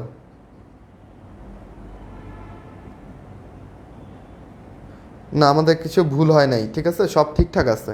তাহলে লিফটের ব্যাপারটাতে তোমার একটু গরমিল থাকতে পারে, আমরা লিফটের ডিটেলসে ঢুকতেছি না আজকে, জাস্ট এমনিতে মেনশন করলাম। কখনো যদি আমরা নিউটনিয়ান বলবিদ্যা পড়ি তখন লিফটের ব্যাপারটা আমি তোমাকে বুঝাই দিব, ঠিক আছে? এই না না না, হ্যাঁ আমি তো ভুল করছি, লিফট উপরে উঠতে থাকলে তো জি প্লাসে, হ্যাঁ লিফট উপরে উঠতে থাকলে ভারী লাগবে, তখন জি প্লাসে। সরি, লিফট নিচের দিকে নামতে থাকলে তোমার হালকা লাগবে, তখন জি মাইনাসে। সরি, হ্যাঁ ভুল হয়েছে, I am sorry, pardon me. Okay, lift উপরে উঠতে থাকলে আমাদের ভারী লাগে না, এই কারণে উপরে উঠলে ভারী লাগে, আর নামতে থাকলে তো হালকা লাগে, সুতরাং তখন জি এর মান কমে যায়। সো ঠিক উল্টা হবে। যাক, যে ধরতে পারছো ভেরি গুড। হ্যাঁ, যারা ধরতে পারছো শুভ, ভেরি গুড, তোমার নামও শুভ। ওকে, আজকে আমি দীর্ঘ সময় ধরে ক্লাস নিতে নিতে সব উল্টাপাল্টা বলে ফেলতেছি, তাই না? তাহলে লিফট যদি এ ধরনের নিচের দিকে নামতে থাকে তখন হচ্ছে জি মাইনাসে কাজ করবে, ওজন কমে তো নামতে থাকলে, তাই না? ওজন কম ফিল হয়। আচ্ছা, তাহলে জি এখানে কম, সুতরাং টি এখানে বেশি। টি বেশি হলে কি হবে, স্লো চলবে। এখানে নিচের দিকে নামতে থাকলে স্লো চলবে, আর উঠতে থাকলে এখানে টি, এখানে জি বেশি। আচ্ছা, সুতরাং টি এখানে কম হবে, মানে এটা ফাস্ট চলবে। আচ্ছা, তাহলে এটা মাথায় রেখো, ঠিক আছে? আচ্ছা,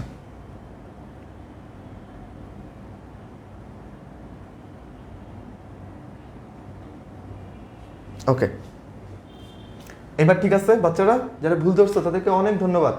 হ্যাঁ, নয়তো আমি এই যে একটু পরে স্কিপ করে চলে যেতাম, চিন্তা করি নাই। ওকে, চলো এবার আরও প্রশ্ন। হ্যাঁ, কি প্রশ্ন করতে চাইলাম, ধরো এটা একটা সরল দোলক, আমি এটা ধরো আগে ছিল পিতলের, ঠিক আছে? এই ববটা আগে পিতলের তৈরি ছিল, আমি এটা চেঞ্জ করলাম, চেঞ্জ করে এটাকে 10 তার দিলাম। আগে তার দোলনকাল ছিল হচ্ছে 2 সেকেন্ড, এবার পিতল চেঞ্জ করে 10 তার দেওয়ায় তার দোলনকাল কয় সেকেন্ড হবে বলো?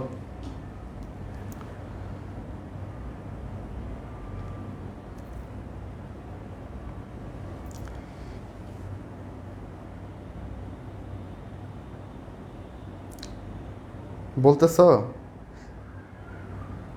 রেজাল্ট একটু তাড়াতাড়ি দিয়েন। আচ্ছা, তাড়াতাড়ি দিব, সমস্যা নেই, আজকে যাও একদম ঘ্যাট ঘ্যাট করে পড়ে দিব রেজাল্ট, ঠিক আছে, কোনো কাহিনী নেই। ওকে, এনিওয়ে তোমরা বলতেছো কি না চেঞ্জ হবে না, রাসেল বলছো, ভেরি গুড, 2 সেকেন্ডই হবে, ভেরি গুড। তার মানে বব কি পদার্থ দিয়ে তৈরি, কোন উপাদান দিয়ে তৈরি, এটা কিন্তু কোনো ইম্পর্টেন্ট ব্যাপার না। আচ্ছা, এইবার ধরো আমরা কি করলাম, আচ্ছা নতুন পেজে যাই, এখানে হিজিবিজি হয়ে যাচ্ছে। আমরা কি করলাম, আমরা আগে ধরো আমাদের এই ববটা ফাঁপা ছিল, ভেতরে কিছু ছিল না। আমরা এখন এটাকে কি করলাম, আমরা এটা ধরো পারদ দিয়ে পূর্ণ করলাম, ভেতরটা পারদ দিয়ে পূর্ণ করছি, ঠিক আছে? আগে ববটা ফাঁপা ছিল, এখন পারদ দিয়ে পূর্ণ করছি। আগে ধরো তার দোলনকাল টি ছিল, এখন টি কি বাড়বে না কমবে? পুরো ববটা পারদ দিয়ে পূর্ণ করায়।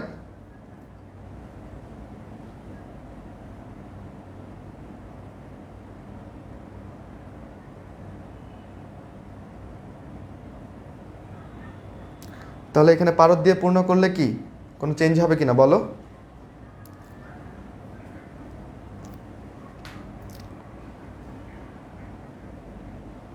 আচ্ছা, তাহলে সেম থাকবে তাই না? যারা বলছো সেম থাকবে, পারদ দিয়ে পূর্ণ করলেও সেম থাকবে, কারণ এই উপাদান চেঞ্জ করছো, বাট আর কিছু তো সমস্যা নেই। এই ববের ভর কত এটার উপর তো আর ডিপেন্ড করতেছে না। হ্যাঁ, তুমি বলতে পারো ভাই এখানে যে আপনি পারদ দিচ্ছেন, কিন্তু এতে তো এই যে লেন্থ এল বেড়ে যাবে, তাই না?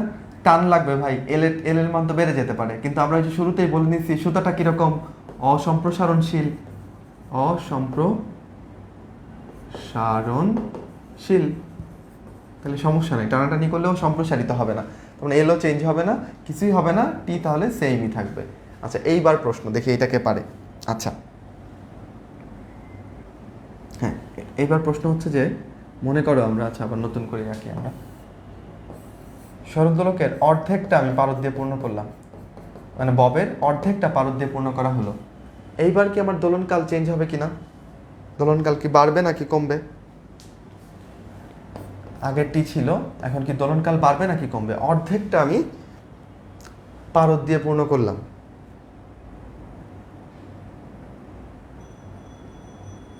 দেখো যারা বলতেছো, কি বলতেছো আমি বুঝতেছি না, এখন আসতেছে না, এর ভর কেন্দ্রটা চেঞ্জ হয়ে যাবে না? দেখো পুরোটা পূর্ণ করলে কিন্তু তার ভর কেন্দ্র আগে যেটা ছিল সেটাই ছিল, ভর কেন্দ্রের কিন্তু কোনো চেঞ্জ ছিল না, কিন্তু এখন যখন কিনা তুমি অর্ধেক পূর্ণ করছো তখন ভর কেন্দ্রটা কি একটু নিচে নেমে যাবে না? তো তুমি তো আসলে এল যখন হিসেব করবা তখন এই ভর কেন্দ্র নিয়ে হিসেব করবা, তাই না? ববের ভর কেন্দ্র নিয়ে, তাহলে এল এর মানটা কি একটু বেড়ে গেল না? বলো, অর্ধেক পূর্ণ করাতে এল এর মান কিন্তু বেশি হিসেব হবে, আর আগে পূর্ণ পূর্ণ পুরোটুকুই পারদ দিয়ে পূর্ণ করে ফেলছিলা, তখন কিন্তু এল এর মান চেঞ্জ হয় নাই, কেন? আগে এল যেটা ছিল এখন সেটাই আছে, ভর কেন্দ্র তখন চেঞ্জ হয় নাই, দেখেন অর্ধেক পূর্ণ করায় ভর কেন্দ্র নিচের দিকে নেমে গেছে, ফলে আমাদের এল গেছে বেড়ে, আর এল বেড়ে গেলে আমাদের টিও যাবে বেড়ে। তাহলে এটা যদি একটা দোলক ঘড়ি হয় যার ববের মধ্যে অর্ধেকটা পারদ ভরা, তাহলে তখন তার দোলনকাল বেড়ে যাবে, আর দোলনকাল বেড়ে গেলে সেটা কি চলে বলো? সেটা স্লো চলে, ঠিক বলতেছো তো ভাইয়া? এল বেড়ে গেলে দোলনকাল বাড়বে, দোলনকাল বাড়লে সে স্লো চলবে, ঠিক না? যারা বুঝতে পারছো খুব ভালো। আচ্ছা,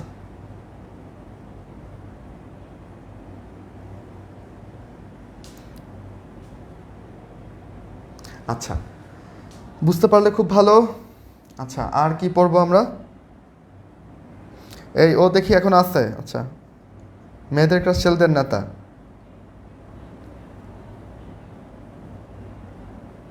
দাঁড়া ওকে আমরা বের করে দিই। শেষ নাকি শেষ হয়নি? তো তুমি মেয়েদের ক্লাস ছেলেদের নেতা, তুমি এখানে কি করো? ফিজিক্স ক্লাস করতে আসছো কেন? অদ্ভুত। আচ্ছা,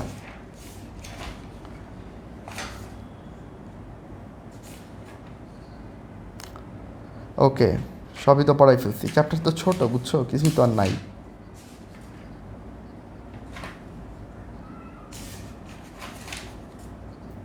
এই আচ্ছা, স্প্রিংয়ের ক্ষেত্রে, স্প্রিং ধ্রুবকের ক্ষেত্রে কিন্তু আরেকটা ব্যাপার আছে, তোমরা জানো কি না, যে ওমেগা ইজিক্যাল টু কি লেখা যায় বলো তো?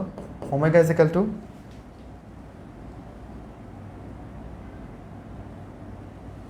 Root over K by M লেখা যায় না?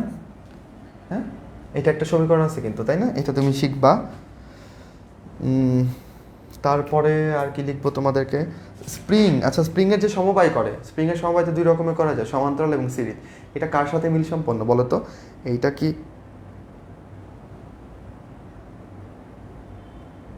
আচ্ছা এই স্প্রিংয়ের সমবায়টা কি ধারকের মতো, ধারক যে ধারকত্ব, তুল্য ধারকত্বের মতো, নাকি তুল্য রোধের যেই হিসেবটা ওইটার মতো? দেখি মনে আছে কিনা তোমাদের। মানে তুমি স্প্রিংয়ের তুল্য বল ধ্রুবক যেটা আছে সেটা বের করবা, এটা কি ধারকত্বের মতো নাকি রোধের তুল্য রোধ যেভাবে বের করি ওই রকম, বলো?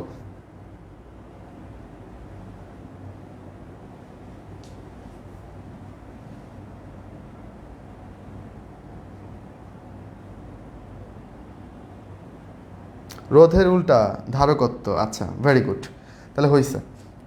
তাহলে এটা ধারকত্বের মতো, তাই না? তখন ধারকত্বের মতো হলে কি সিরিজে রাখলে সেটা কি হবে, যে 1/k1 1/k2, খালি এই সমীকরণটা একটু দেখে রাখবা। হ্যাঁ, এটা খুব ইম্পর্টেন্ট, যে ব্যাপারটা এরকম না বা এখান থেকে তোমাদের ম্যাথটাতে আসবে এরকমও না, এইটা জাস্ট একটু দেখে রাখবা, শেষ।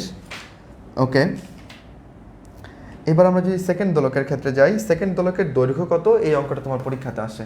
এখন এটা তুমি বের করতে পারো, টি এর মান 2 বসিয়ে এল এর মানটা হিসেব করে বের করতে পারো, কিন্তু এটা কি হিসেব করার জন্য রেখে দিবা? মোটেও না। সেকেন্ড দোলকের ক্ষেত্রে 3টা জিনিস তুমি মুখস্থ রাখবা। কি কি বলো? সেকেন্ড দোলক, একটা হচ্ছে দোলনকাল টি কত 2 সেকেন্ড, তাই তো? তারপরে কম্পাঙ্ক এন কত 0.5 হার্টজ, তারপরে দৈর্ঘ্য এল কত 99.29 সেন্টিমিটার। ঠিক আছে, এগুলো আমরা মেমোরাইজ করে রেখে দিব, এগুলো অঙ্ক করে বের করার জন্য অপেক্ষা করব না। আচ্ছা, এখন দেখি প্রশ্ন করি, একটা সেকেন্ড দোলক সারা দিনে কয়টা অর্ধকম্পন দেয়?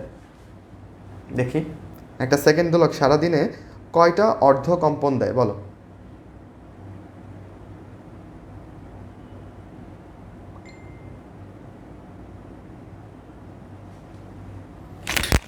বলতেছো সারাদিনে যেন কয় সেকেন্ড? 86,400 না কত যেন? সারাদিনে কত সেকেন্ড? প্রত্যেক সেকেন্ডে একটা করে অর্ধ দোলন দেয় না? পুরো দোলন দিতে 2 সেকেন্ড, তাহলে 1 সেকেন্ডে একটা অর্ধ দোলন, তাহলে সারাদিনে যত সেকেন্ড ততগুলো অর্ধ দোলন দেয়। 86,400 বা এরকম হবে। আচ্ছা, না 86,400/2 যে লিখছো এটা কিন্তু অর্ধ দোলন না, এটা হচ্ছে পূর্ণ দোলন। যদি প্রশ্ন করে যে কয়টা পূর্ণ দোলন দেয়, তখন 86,400/2, কারণ পূর্ণ দোলন দিতে তার 2 সেকেন্ড লাগে, আর অর্ধ দোলন দিতে, অর্ধেক দোলন দিতে তো 1 সেকেন্ড লাগে, তাই না? আচ্ছা, ওকে। তারপর তারপর কি করব আমরা? এটাও তো পড়ে ফেললাম। এরপর দেখি তোমাদের একটু অঙ্ক দিই। আচ্ছা বলো, তোমার ওজন পৃথিবীতে হচ্ছে 60 নিউটন, চাঁদে গেলে তোমার ওজন কত হবে বলো? তাড়াতাড়ি কমেন্ট করো। তোমার ওজন পৃথিবীতে 60 নিউটন, চাঁদে গেলে তোমার ওজন কত হবে? বলতেছো কি না? পৃথিবীতে 60 নিউটন, চাঁদে গেলে ওজন কত?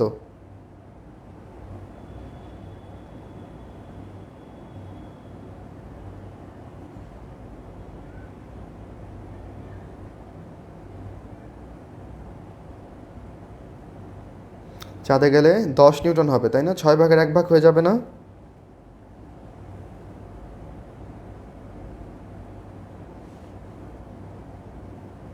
লাইফ কই?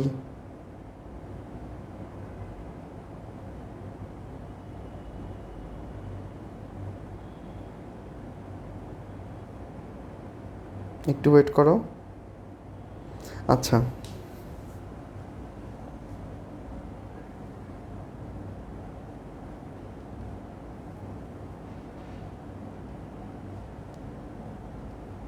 তোমাকে একটা প্রশ্ন দিই, তোমরা এটা সলভ করার ট্রাই করতে থাকো, ঠিক আছে? তাহলে একটা, কোন প্রশ্নটা দিব সেটাই ভাবতেছি, ওয়েট করো। আমি কিছু ম্যাথ তোমাদের জন্য টুকে আনছিলাম, এই তো পাইছি। আচ্ছা, সিম্পল একটা প্রশ্ন দেই। দুইটা দোলক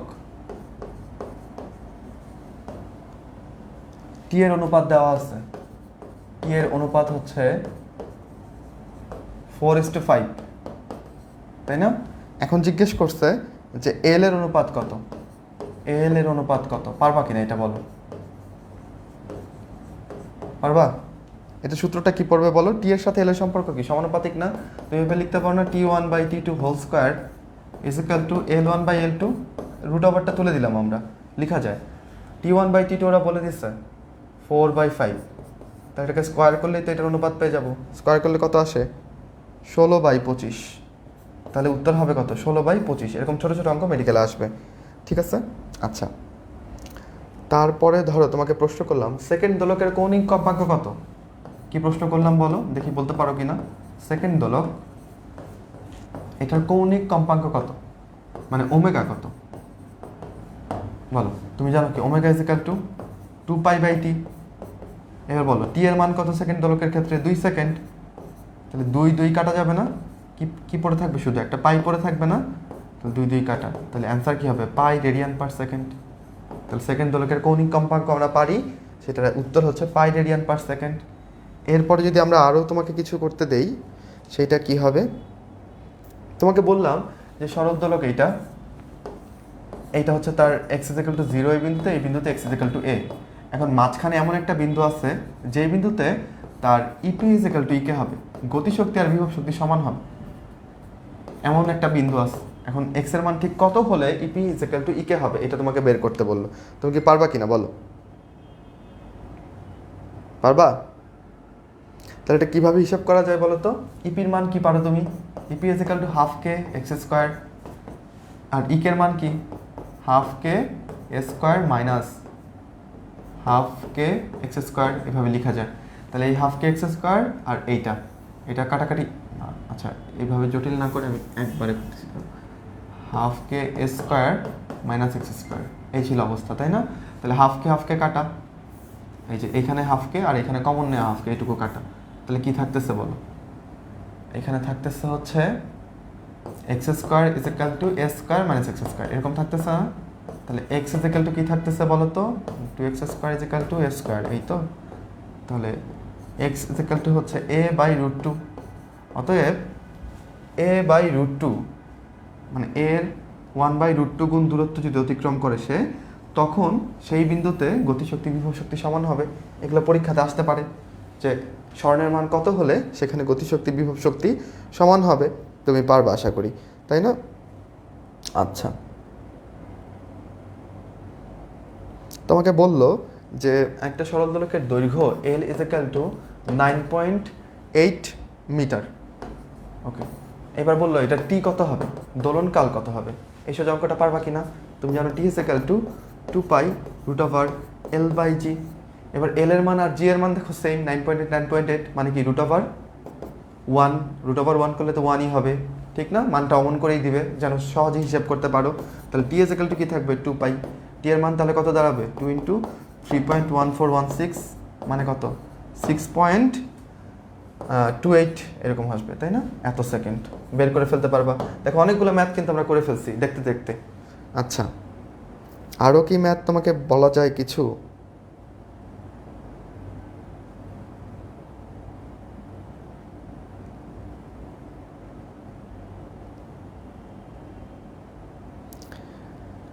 না, ইটস ফাইন, অনেকগুলি পড়া হয়েছে। আচ্ছা, তোমাকে যদি বলি যে মহাশূন্যে একটা সেকেন্ড দোলকের কম্পাঙ্ক কত? মহাশূন্যে একটা সেকেন্ড দোলকের কম্পাঙ্ক কত? তাহলে কি বলবা? মহাশূন্য সেকেন্ড দোলকের কম্পাঙ্ক, তুমি একটু আগে বলছো ভাই মহাশূন্যে টি এর মান আসে হচ্ছে অসীম। অসীম মানে আমরা লিখতে পারি কি? 1/0, তাই না? এখন আমি জানি n ইজ ইকুয়াল টু হচ্ছে 1/t। তাহলে 1/0কে উল্টাই দিলে কি আসে? 0/1 মানে 0। মানে মহাশূন্যে একটা দোলকের কম্পাঙ্ক হচ্ছে 0 আর তার দোলনকাল হচ্ছে অসীম। কম্পাঙ্ক 0 কেন? সে তো কম্পাঙ্ক দিচ্ছিলই না, সে তো ফিক্স। 1 সেকেন্ডে তো সে একটা কম্পাঙ্ক দিচ্ছে না, তাই তার কম্পাঙ্ক হচ্ছে 0। আর কিছু কি বাদ রইল? দেখি, দাঁড়া চেক দেই, থাকলে পড়িয়ে দিব এই চ্যাপ্টার থেকে।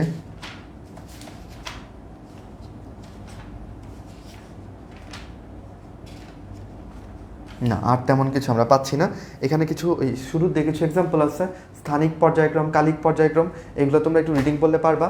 যেমন ধরো শার্টের যদি ডোরা কাটার ব্যাপারগুলো হিসেব করো, শার্টের মধ্যে যে স্ট্রাইপগুলো থাকে এগুলোকে নির্দিষ্ট স্থান পরপর, তাহলে এটা কিসের উদাহরণ? স্থানিক পর্যায়ক্রমের উদাহরণ।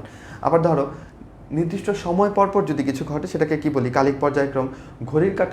ঘড়ির ঘন্টার কাটা 12 ঘন্টা পর ঘুরে আবার আগের জায়গায় আসে, তাহলে এটাকে কি বলবা? এটাকে কালিক পর্যায়ক্রম বলবা। আচ্ছা, ঘড়ির মধ্যে কি কোনো স্থানিক পর্যায়ক্রম দেখা যায়? ঘড়ির কাটার গতি ভাইয়া বুঝলাম কালিক পর্যায়ক্রম, বাট ঘড়ির মধ্যে কি কোনো স্থানিক পর্যায়ক্রম দেখা যায়? ধানের মাঠে ঢেউ খেলানো এমন কোথাও নাই রে।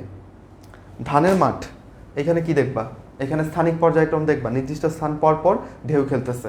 ল্যাম্পপোস্ট, দুটা ল্যাম্পপোস্টের মাঝখানে ফাঁকা দেখবা সেম, তাহলে এটাকে স্থানিক পর্যায়ক্রম বলবা। ঘড়ির কাটার গতিটা কালিক পর্যায়ক্রম, কিন্তু ঘড়ির এখানে যে দাগগুলো থাকে 12, 3, 6, 9, এই দাগগুলো কি নির্দিষ্ট দূরে দূরে না? তাহলে এই দাগগুলোকে কিন্তু তুমি স্থানিক পর্যায়ক্রম বলতে পারো, তাই না?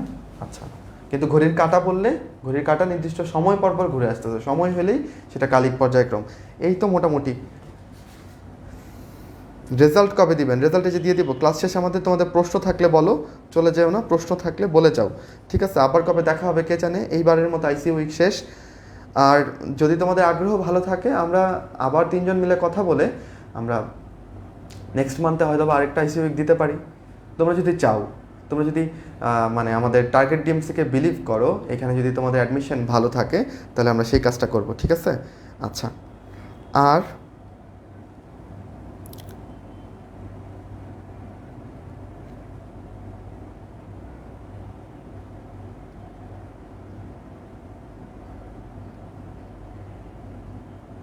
এক্সাম দিতে পারছো না, অন্য কোনো উপায় দেন। দেখো আমাদের এইখানকার টার্গেট যে তোমাদের এক্সাম নিয়ে তোমাদের ফ্রিতে ভর্তি করা, ব্যাপারটা এরকম না। আমরা শুধু এই টার্গেট নিয়ে আসি নাই যে তোমাদের আমরা ভর্তি করাই। মানে আমরা আমাদের ব্যাক অফ দ্য মাইন্ডে 1 নম্বর পয়েন্ট এটাই থাকে যে বাচ্চাদের কিছু পরিমাণ উপকার হোক, এরা অ্যাটলিস্ট অ্যাডমিশনের ছোঁয়া পাক। একটা চ্যাপ্টার বায়োলজির ক্ষেত্রে, কেমিস্ট্রির ক্ষেত্রে অ্যাডমিশনের জন্য ঠিক কোন কোন জায়গা পড়তে হবে, কীভাবে পড়তে হবে, এই চ্যাপ্টারে আলোচনা করার মতো অনেক জিনিস ছিল না। আমি লিখে লিখে বোর্ড ভরে ফেলতে পারতাম না, লিখি নাই। কেন লিখেন নাই আপনি? কারণ আমি জানি সেগুলো আসবে না, বুঝছো? তো যেইগুলো যেভাবে আসে ওইগুলো তো ওইভাবেই পড়তে হবে। তো এই যে তোমাদের একটা কি বলা যায় পরিচয় পর্ব অ্যাডমিশনের পড়ার সাথে এইটুকু দরকার ছিল, এই জন্যই আসলে আমরা এইটা করলাম। এবং তোমরাও আশা করি এনজয় করেছো যে কয়েকদিন।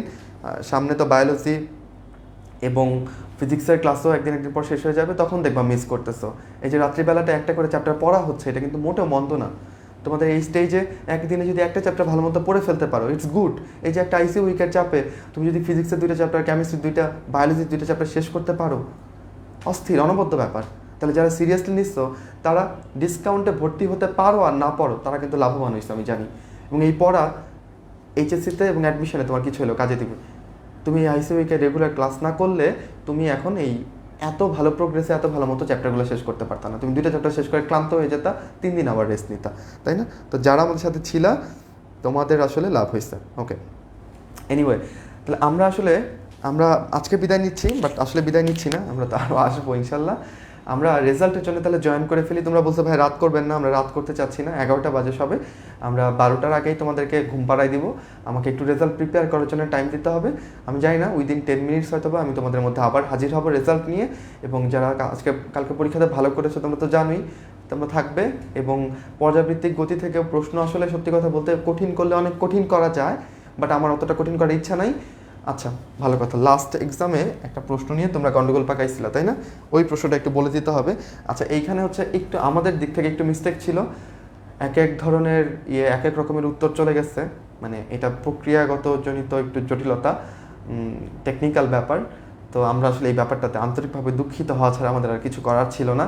তো আমরা প্রকৃত সলভ যেটা সেটা গ্রুপে তোমাদেরকে দিয়েছি। কারো কাছে এটা সঠিক উত্তর, কারো ভুল উত্তর এইভাবে গ্রহণ করা হয়েছে। তো এই জন্য আমি খুব সরি, কিন্তু এই উত্তরটা যেন তুমি জানো সেইটা আমি তোমাকে একটু বলে দিচ্ছি। আমাদের প্রশ্নটা আমি একটু দেখে নিই, দাঁড়াও, প্রশ্নটা ভুলে গেছি। প্রশ্নটা যেন কি ছিল, দাঁড়া।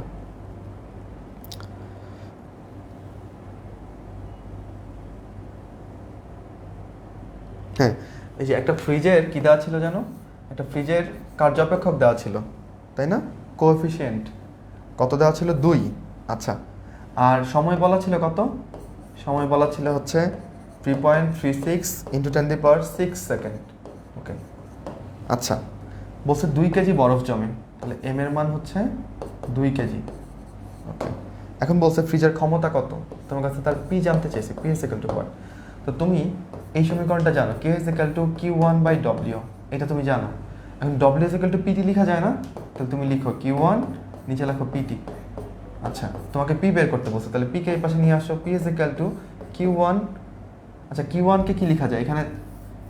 Q1 ইজ ইকুয়াল টু অপসারিত তাপ। অপসারিত তাপ কি? 2 কেজি বরফের জন্য ওর যে তাপটা, এই latent heat of fusion of ice, কি বলে এটাকে? LF বলে, তাই না? আচ্ছা, তাহলে LF/KT এভাবে লেখা যায় না? LF এর মানটা কত? M এর মান হচ্ছে আমাদের 2, আর LF এর মান হচ্ছে 3 আচ্ছা, এটা আমি একটু এই পাশে লিখি, জাস্ট এটার পর থেকে মানগুলো এখানে বসাচ্ছি, কেমন? P is equal two, M এর মান হচ্ছে 2 কেজি বরফ যেহেতু, LF এর মান হচ্ছে 3.36 × 10⁵, তাই না? আমি বোধহয় ঠিকই লিখছি। K এর মান কত? 2। T এর মান কত? 3.36 × 10⁶। তাহলে 2 কাটা, এখানে 1/10 অবশিষ্ট থাকতেছে। 1/10 এর মান হচ্ছে 0.1, কিন্তু অপশনে এই 0.1টা আসেই নেই, অ্যাকচুয়ালি 1 চলে আসছিল। সো এটা আসলে 0.1 ওয়াট হবে, বুঝছো? তো এটার উত্তর ছিল এটাই তো প্রবলেম ছিল, আর তো কোনোগুলো প্রবলেম নাই। আরেকটা হচ্ছে ওই যে 4 নম্বর প্রশ্নে অনেকের ক্ষেত্রে প্রবলেম দেখা দিচ্ছে, সো সরি ফর দ্যাট। আচ্ছা, আর কোনো কিছু জানার ছিল? ফিজিক্স তো আজকেই শেষ, আর কিছু থাকলে বলো। কোথায় কোথায় তোমরা?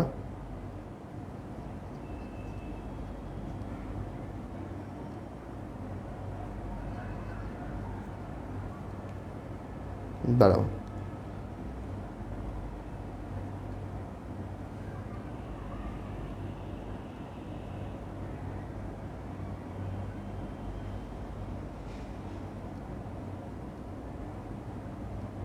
ওকে, so we are done with this chapter. হ্যাঁ, তাহলে বিদায় নাও, তোমরা ভালো মতো পড়াশোনা করো আর রেজাল্টে জয়েন করো, তখন আবার গল্প করতেছি। টাটা বাই বাই সবাইকে, অনেক থ্যাংক ইউ শেষ পর্যন্ত থাকার জন্যে।